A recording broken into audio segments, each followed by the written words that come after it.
inmediatamente vía telefónica con dos personas con las que tenemos que hablar de algo que significa una victoria para los capitalinos, para los chilangos en el extranjero. Y es que seguramente recuerda que por ahí algunos legisladores locales en la Ciudad de México buscaban echar abajo el voto chilango desde el extranjero. Y bueno, pues se han hecho maniobras, se han hecho procesos y afortunadamente se rescata y se sigue con esta idea de que los mexicanos nacidos en la Ciudad de México, los chilangos, los capitalinos, bueno, no solamente los nacidos, sino los que puedan votar como residentes de la Ciudad de México lo hagan. Me da mucho gusto saludar a Yuri Beltrán, consejero electoral de la Ciudad de México, y al doctor Daniel Thatcher, profesor investigador de la Universidad Autónoma de la Ciudad de México. Te saludo, Yuri, primero. Vicente, ¿qué tal? Me da mucho gusto platicar contigo y con el auditorio de Sin Censura. Doctor Thatcher, gracias por acompañarnos. ¿Cómo está? Buenas tardes, muchas gracias por la invitación. A ver, primero empiezo con usted, doctor Daniel Thatcher. ¿Qué es lo que ha pasado para rescatar precisamente el voto chilango que buscaban sepultar en el Congreso de la Ciudad de México? Bueno, muchas gracias. Mira, primero diría, no era precisamente el voto chilango lo que estaba sepultándose, sino más bien un mecanismo de representación de los chilangos en el extranjero, que era una diputación específica para residencia en el extranjero, que se denomina Diputación Migrante. Y como bien señalas, a finales del año pasado, el Congreso prácticamente en su totalidad votó para eliminar todos los lineamientos alrededor de la figura de la Diputación Migrante. Y finalmente, a principios de este año, el 9 de enero de este año, esta reforma fue publicada en la Gaceta de la Ciudad de México y con ello, bueno, pues entraba en vigor la derogación de todos los lineamientos alrededor de la figura de la Diputación Migrante. Todos los lineamientos implica no solamente que se eliminaba la Diputación Migrante, sino que también se eliminó del código el derecho a votar por otros cargos que no fueran exclusivamente la jefatura de gobierno, es decir, quedaba en el código que solamente se podía votar desde el extranjero por la jefatura de gobierno. Esto impedía, por ejemplo, que en un momento dado el Instituto Electoral de la Ciudad de México pudiera impulsar una acción afirmativa con el objetivo de que hubiera una diputación migrante, no tanto por mandato de ley, sino por una acción afirmativa, como tenemos ya experiencia, por ejemplo, en el ámbito federal para el caso de las diputaciones indígenas, fueron acciones afirmativas tomadas en su momento por el INE. Entonces se podía replicar esto para el caso de los mexicanos en el extranjero, pero la modificación impedía que se pudiera recabar el voto para otras elecciones que no fueran la de la jefatura de gobierno. Y en ese sentido, María Hernández y Juventino Yatspik, ellos interpusieron un recurso de un juicio de protección de derechos ante primero el tribunal local y después ante la sala regional del Tribunal Electoral Federal. Y bueno, pues en ese proceso de impugnación pues los acompañé pues en la parte digamos técnica, ¿no?, de elaboración del juicio, y nosotros lo que reclamamos ante la autoridad jurisdiccional electoral es que se revisara esta reforma a la luz pues de la Constitución de la Ciudad de México y a la luz de la Constitución Federal, por supuesto. Entonces, a la luz de la Constitución de la Ciudad de México, se reconoce en la Constitución de la Ciudad de México que los capitalinos residentes en el extranjero tienen el derecho a votar y a ser votados, y que en todo caso el Código Electoral, las leyes secundarias iban a establecer el mecanismo. Además, la Constitución de la Ciudad de México, hay que decirlo, es una constitución muy avanzada y en ese sentido incorpora como un principio fundamental el principio de progresividad o de no regresividad. Esto quiere decir que los derechos siempre tienen que avanzar a protegerse más, a generarse mayores condiciones para su ejercicio y jamás aceptan regresión. No puede haber caminos para atrás. Por lo tanto, si ya había sido reconocida la Diputación Migrante, eliminarla implicaba una violación a ese derecho. Y el tribunal local, en principio, se declaró incompetente para el análisis y por eso tuvimos que recurrir a la justicia federal, y la Sala Regional de la Ciudad de México, el Tribunal Electoral Federal, nos dio la razón en el sentido de declarar que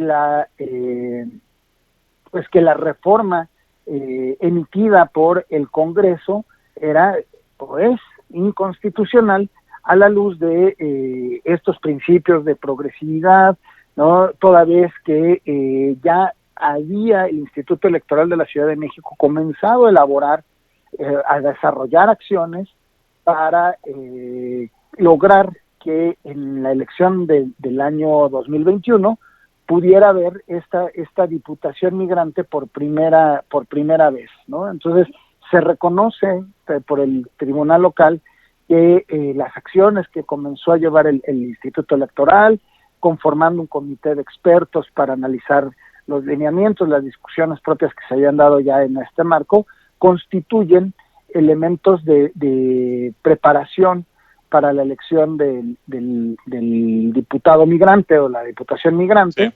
Y, por supuesto, esto además reconociendo que, bueno, pues los derechos políticos son derechos humanos, que debe acatarse todo lo relacionado a su protección, y en ese sentido, pues la sentencia va hacia ese rumbo, a reconocer la inconstitucionalidad de la reforma, y también vincula a las autoridades electorales de la Ciudad de México, en este caso al Instituto Electoral de la Ciudad de México, para que continúe en el desarrollo de todos los actos necesarios para implementar esta Diputación Migrante, y también vincula al Congreso de la Ciudad de México para que otorgue los recursos que el Instituto Electoral de la Ciudad de México requiera para implementar este proyecto. Y pues sí, es una victoria que francamente habría que considerarla histórica por el papel garantista que ha tomado en este caso la Sala Regional de la Ciudad de México, de proteger ampliamente los derechos políticos de quienes residen en el extranjero, y por supuesto seguir avanzando en lo que yo considero la siguiente generación de derechos políticos de los mexicanos en el extranjero, que es su representación. Nada más para acabar, al día de hoy 22 entidades en México tienen mecanismos para que sus nacionales que están en el extranjero puedan votar por gobernador. En el caso de Guerrero y la Ciudad de México tienen Diputación Migrante. Y en el caso de Jalisco, los jaliscienses pueden votar por gobernador y además pueden votar por diputados de representación proporcional. No es necesariamente una figura de Diputación Migrante, pero pueden votar por los miembros del Congreso. Entonces, como vemos, el avance del reconocimiento del voto es amplio, y lo que sigue es el derecho a la representación. Claro. Doctor, le agradezco que haya corregido un planteamiento erróneo, le ofrezco una disculpa a la audiencia. En efecto, no era sobre el voto chilango, sino la Diputación Migrante chilanga, y le quiero mandar un abrazo a dos amigos de lucha, como María y Juventino, que no bajaron los brazos y que siempre siguieron insistiendo en que lo que se estaba haciendo era una violación a los derechos.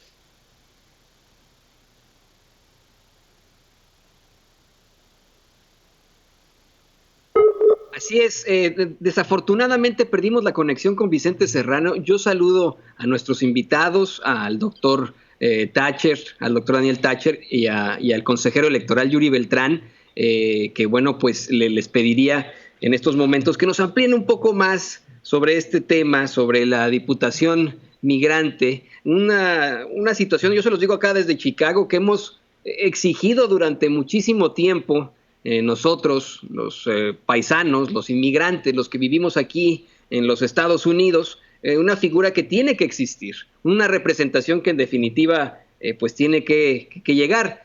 Adelante, consejero.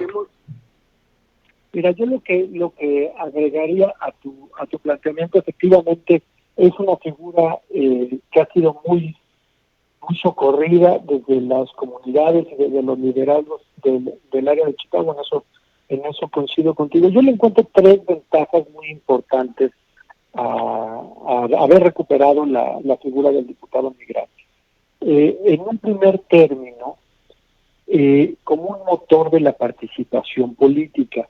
Lo que los estudios comparados nos indican es que en general la participación desde el extranjero en cualquier país es menor que la participación en territorio nacional, pero hay un motivador muy importante, y es que las personas que sean electas sean personas residentes en el extranjero, que sean líderes reconocidos por las propias comunidades, que viven los mismos problemas, que hablan sobre los mismos tópicos y las mismas preocupaciones, y eso creo que ha sido, pues hay que reconocerlo, ha sido el dolor de cabeza del voto foráneo en México, ha sido que no se han encontrado todavía fórmulas adecuadas para la participación.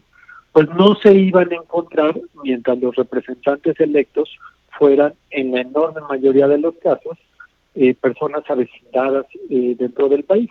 Entonces, a mí me da muchísimo gusto que esto recupera un derecho fundamental de los oriundos en el extranjero, es su derecho a ser votados.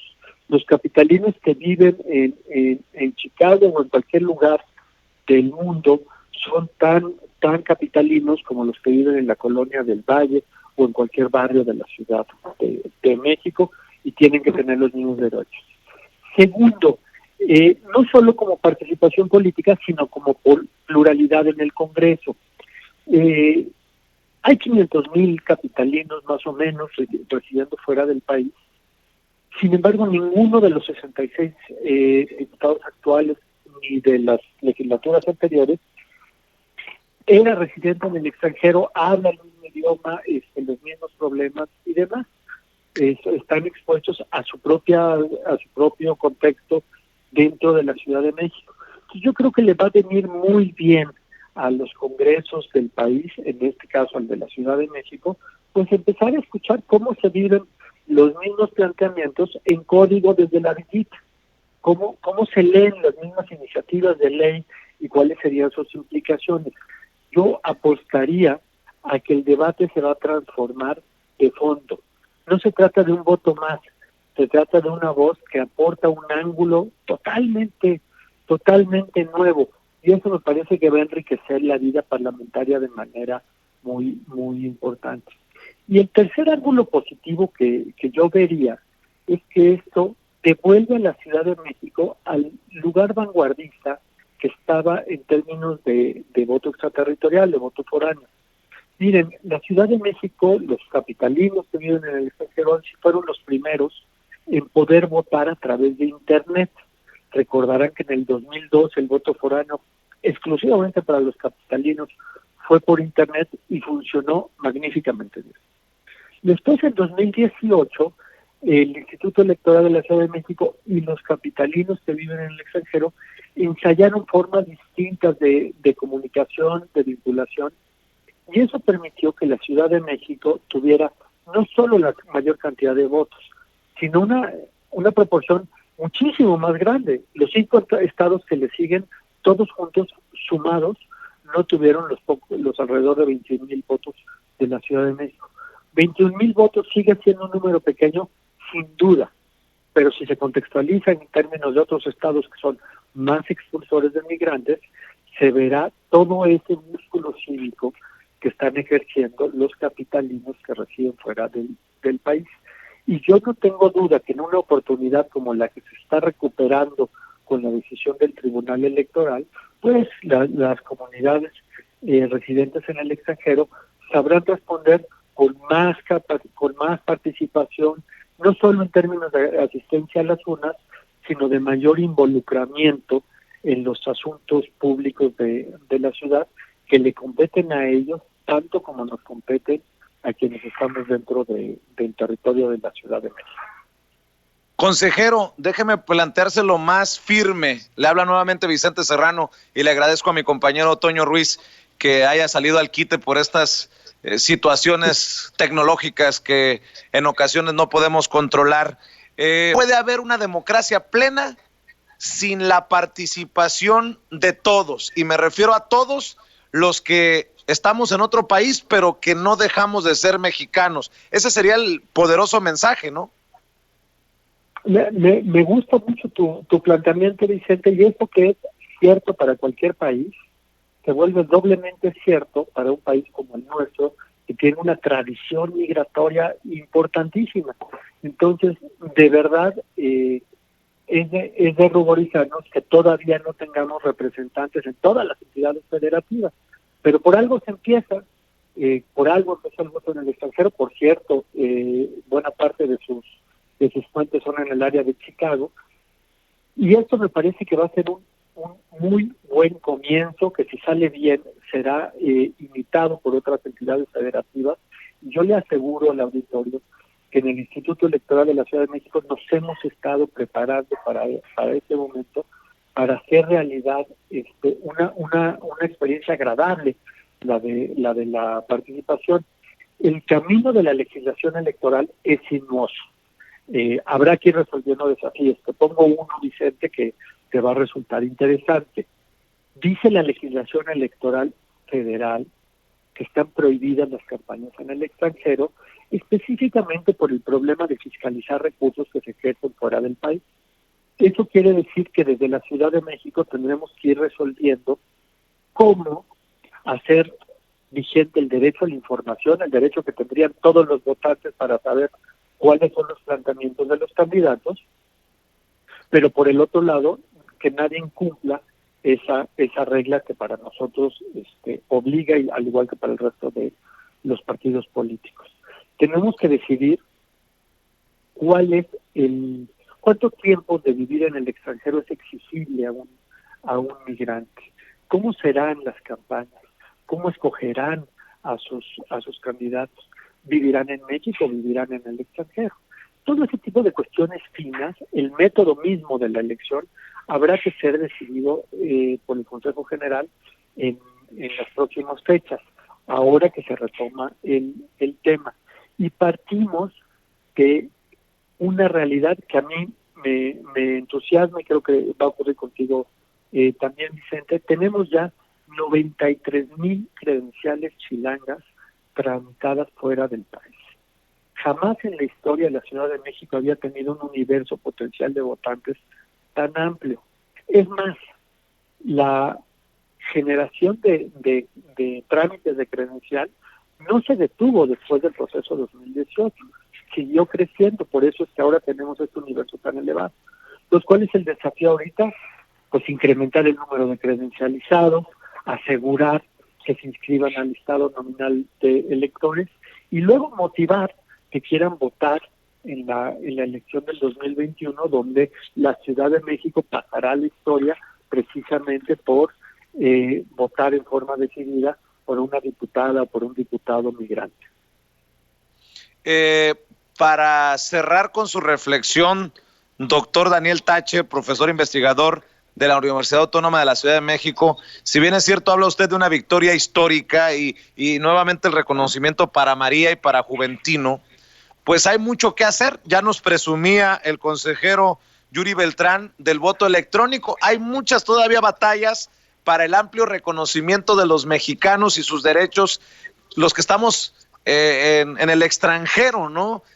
Me viene a la mente el voto electrónico, que a nivel federal no se ha puesto en funciones, lo que limita el pleno ejercicio de nuestros derechos para votar, por las cosas que ha expuesto Lorenzo Córdoba como consejero presidente del INE, de falta de tiempo, de falta de recursos. Pero, en fin, la reflexión de lo mucho que todavía falta después de esta victoria histórica para el tema del diputado migrante chilango, pero de lo mucho que falta para el reconocimiento pleno y el ejercicio pleno de los derechos de los que estamos en el extranjero. Sí, bueno, muchas gracias. Mira, yo te diría que como reflexión final, decía hace rato, la siguiente generación del reconocimiento de los derechos políticos de quienes residen en el extranjero es el tema de la representación. Ese es un tema muy importante. Entidades con una tradición migratoria muy amplia aún no han incorporado mecanismos de representación, ¿no? Estoy pensando en el caso de Michoacán, por ejemplo, que quedó pendiente la discusión. El caso de Puebla también, ¿no? Que no cuenta con esa figura. Entonces ahí yo creo un paso que hay que dar, fortalecer la representación de quienes residen en el extranjero, por un lado. Por otro lado, toda la parte institucional, sin duda, como bien señalas, es otro elemento que hay que fortalecer.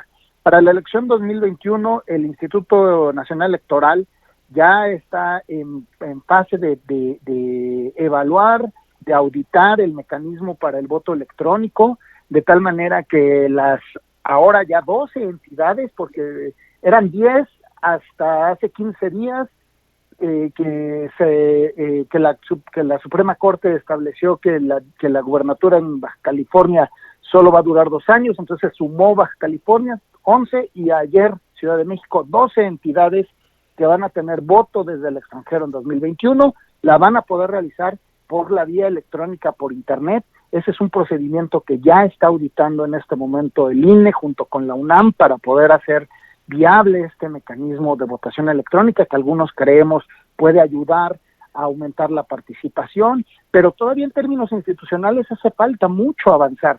Yo he sostenido en mucho tiempo que lo que se requiere es que las instituciones electorales cuenten con un área permanente de vinculación con mexicanos en el extranjero. Hace rato decía, 22 entidades tienen voto en el extranjero y solamente una, es Guanajuato, tiene una unidad técnica especializada del voto en el extranjero. Eso nos habla de lo mucho que hay que avanzar, porque claro, viene el proceso de promoción, decía muy bien el consejero Yuri Beltrán, viene un trabajo muy importante de promocionar que las personas que residen en el extranjero se registran para votar, pero no solo que se registran para votar, sino que saquen su credencial, que la den de alta, ¿no? Todo un proceso muy complejo, y viene ese proceso de promoción. Si ese proceso fuera permanente y continuo, los costos se reducirían sustancialmente. El problema es que no hay unidades permanentes en las instituciones electorales. Es importante también que el trabajo de promover la credencial sea un proceso muy intenso, ¿no? En este momento no hay campañas fuertes para la promoción de la credencial, porque como no hay proceso, pues no hay campaña, entonces la gente sigue tramitando su credencial en embajadas y en consulados, porque ya saben que se puede tramitar, pero sigue siendo un trabajo sin promoción. Por supuesto, eso es algo de las cosas que hay que fortalecer desde las instituciones electorales para lograr una mayor participación, primero un mayor registro, y como ya también hemos señalado en otras ocasiones, el problema no solamente es el registro, sino que es un proceso complejo el votar en el extranjero. Se tiene que tramitar la credencial en embajadas y consulados, lo recibe el ciudadano, lo recibe en su domicilio, luego tiene que activar la credencial y ya que viene el proceso electoral, entonces notifica que quiere votar. Son 4 pasos y eso ha mostrado, por lo menos en la elección anterior, que es un filtro que reduce la participación, pero no es un problema del ciudadano, eso tiene que quedar claro. Ese no puede ser una carga que se le atribuye al ciudadano como pretendió argumentar el Congreso de la Ciudad de México para eliminar la Diputación Migrante. No es un problema del ciudadano, es un problema de fortalecer las instituciones, de mejorar las condiciones para que las instituciones lleven a cabo este proceso de votación desde el extranjero. Y bueno, otro elemento que es importante sostener es los derechos no se mercantilizan. El argumento del Congreso de la Ciudad de México es que es un voto muy caro. Perdón, pero en sus tiempos de austeridad los derechos no se mercantilizan, no se miden por su costo, se ejercen y existen. Por lo tanto, ¿verdad?, no puede ser nunca un argumento de que sale muy caro o que puedan ejercer su derecho. No, esa visión mercantilista no funciona, ¿no? En materia de derechos, desafortunadamente la visión mercantilista del gobierno actual, pero eso es una cosa que debemos frenar. Aquí lo importante es garantizar los derechos fundamentales y garantizar que las instituciones puedan realizar su trabajo, y aquí ese es el tema, cómo las fortalecemos, cómo garantizamos que haya una vinculación permanente de educación cívica, comunicación política de las instituciones con quienes residen en el extranjero, para que sepan cuáles son sus derechos y cómo poderlos ejercer no solamente durante periodos electorales, porque entonces sí, claro, ahí sí los costos se elevan sustancialmente. Tiene que ser un trabajo permanente y ese es el otro pilar de lo que debemos trabajar en adelante, fortalecer a las instituciones electorales. Yo cerraría diciendo aguas, porque los diputados tienen 5 días para interpelar la decisión del tribunal y habrá muchos que quieran apostarle a detener este proceso y que después se diga que no hay tiempo para echarlo a andar. Por eso es tan importante que la ciudadanía lo cante como es, una victoria histórica, y que en caso de que haya políticamente un esfuerzo para frenar esto de la Diputación Migrante Chilanga, les pasemos después factura a los políticos. Yo les quiero agradecer a ambos, tanto a usted, Yuri Beltrán, consejero electoral de la Ciudad de México, como a usted, doctor Daniel Tacher, profesor investigador de la Universidad Autónoma de la Ciudad de México, por acompañarnos en Sin Censura. Y aquí estamos siempre abiertos para escuchar sus opiniones, sus análisis. Un abrazo a ambos. Un abrazo. Muchas gracias. Bueno, pues seguimos hablando sin pelos